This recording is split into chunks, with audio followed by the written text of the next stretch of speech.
یہ زندگی بے وفائیوں کا نام ہے۔ نہ انسان نے اپنے ساتھ وفا کی، نہ لوگوں نے انسان کے ساتھ وفا کی۔ یہ بے وفائیوں کا سفر ہے بیٹا، یہ کڑوا سفر ہے زندگی کا۔ اس میں صرف تو ہوگا، صرف تو ہوگا بیٹا، نہ ادھر کچھ ہوگا نہ ادھر کچھ ہوگا، صرف تو ہوگا۔ اور جب قومیں اور قافلے بھی تیرے ساتھ جڑیں گے تو یہ کتابیں پڑھ کے لفاظیاں نہیں کر رہا، وقت کی آگ میں جل کے شیخ عاطف کھڑا ہے آپ کے سامنے آج۔ میں اپنے تجربوں سے اپنے بچوں کو، اپنی اولادوں کو یہ کہہ کے جا رہا ہوں بیٹا، جب قومیں آ جائیں گی تب بھی تو اکیلا ہی ہوگا۔ لیڈر کی شان یہ ہوتی ہے وہ مجمع میں بھی تنہا ہوتا ہے، یہ تنہائی اس کی زندگی کا معراج ہوتی ہے، یہ اس کو ورثے میں نصیب ہوتی ہے۔ تو کبھی بھی آج سے یاد رکھی، سچ کی قیمت تنہائی ہے،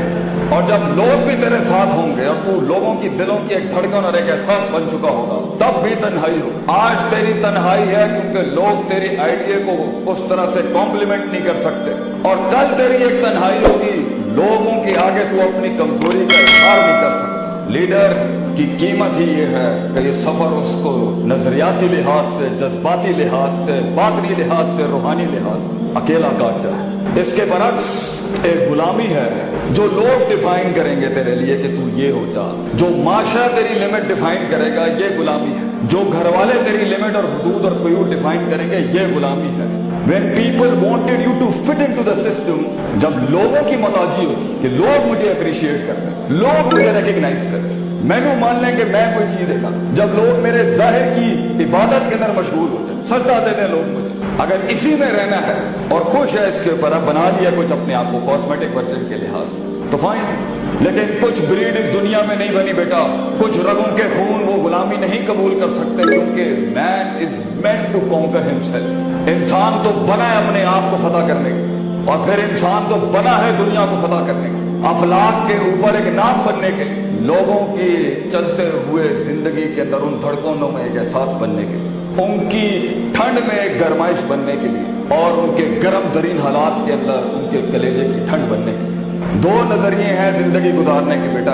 ایک وہ جو لوگ چاہتے تھے تو بن جا، ایک وہ جو لوگ چاہتے تھے کہ اس سے آگے نہ جائیں بھائی، اس حد تک کی ڈیفائنڈ لمیٹڈ فریڈم کے تو ہم قائل ہیں، اس سے آگے مت جائیں، تیری سینس آف بلانگنگ برباد ہو جائے گی، تیرا دیش چھوٹ جائے گا اس سچ کے اوپر، تیرے اپنے پرائے ہو جائیں گے اس سفر کے اوپر۔ لوگ جو صدیوں سے جھوٹ پلاتے آئے اپنے آپ کو، تیرے اس سچ بولنے سے بیٹا وہ نیزے اور چھرے تیرے خلاف ہو جائیں گے، وہ بھی کام مانگیں گے تجھ سے آگے کہ یہ بات نہ کر، یہ خواب مت دیکھ، یہ ارتقاء کی بات مت کر، یہ ایوولوشن اور ڈائیورسٹی کی بات نہ کر، سب کچھ ہے تیرے پاس، ہم ہیں تیرے پاس، معاشرہ ہے تیرے پاس۔ اور دوسرا نظریہ ہے کہ میں ڈیفائن کروں گا، میں میری بربادی بھی میں، میرا ظرف بھی میں، میرا مزاج بھی میں، میرا لطف بھی میں، میری راحت بھی میں، میری فرح بھی میں بنوں گا اپنے لیے ایک شوخی، اور میں ہی بنوں گا اپنا ایک زوال، میں ہی اپنا عروج ہوں اور میں ہی اپنا زوال ہوں، میں ڈیفائن کروں گا کہ میں کون۔ اس زندگی کے اینڈ میں ہو سکتا ہے تو وہ نہ بن سکے جو سکسیس کی فینٹیسائز ورژن کی ڈیفینیشن ہے۔ جیت فزیکل اٹینمنٹ کا نام نہیں ہے، جیت منزل پہ پہنچنے کا نام نہیں ہے، جیت اپنے نظریے کو پہنچانے کا نام۔ تو اگر تو نہ بھی پہنچ سکا بیٹا کیا ہوا، اگر تیری سوچ دنیا میں زندہ رہ گئی تو پھر بھی امر ہو گیا، اسے ہارنا مانی اس کے اوپر اپنی کبھی۔ تو یہ پہلی چیز تمہیں یاد رکھنی ہے، آج جس جگہ پر بھی بیٹھے ہو، جن ڈگریوں کو اچیو کر رہے ہو یا اٹین کر رہے ہو یا پرسو کر رہے ہو، یہ تنہائیوں کا سفر ہے بیٹا، یہ درد بھرا سفر ہے، تکلیفیں ہیں، آگ ہے، کھنجر ہیں، نیزے ہوں گے، جس دن تو نے سچ بول دیا اپنے آپ، لیکن تو نہیں جانتا تو کہاں تک جا سکتا ہے۔ تجھے ان گلیوں کو طلاق دینی ہوگی بیٹا، تجھے ان محفلوں کو خیر بات کرنا، وہ غار جس نے میرے نبی کو 36 سال کی عمر میں دنیا سے علیحدہ کیا، وہ غار حرا میں تو تجھے بھی جانا پڑے گا بیٹا، یہ ایسے نہیں۔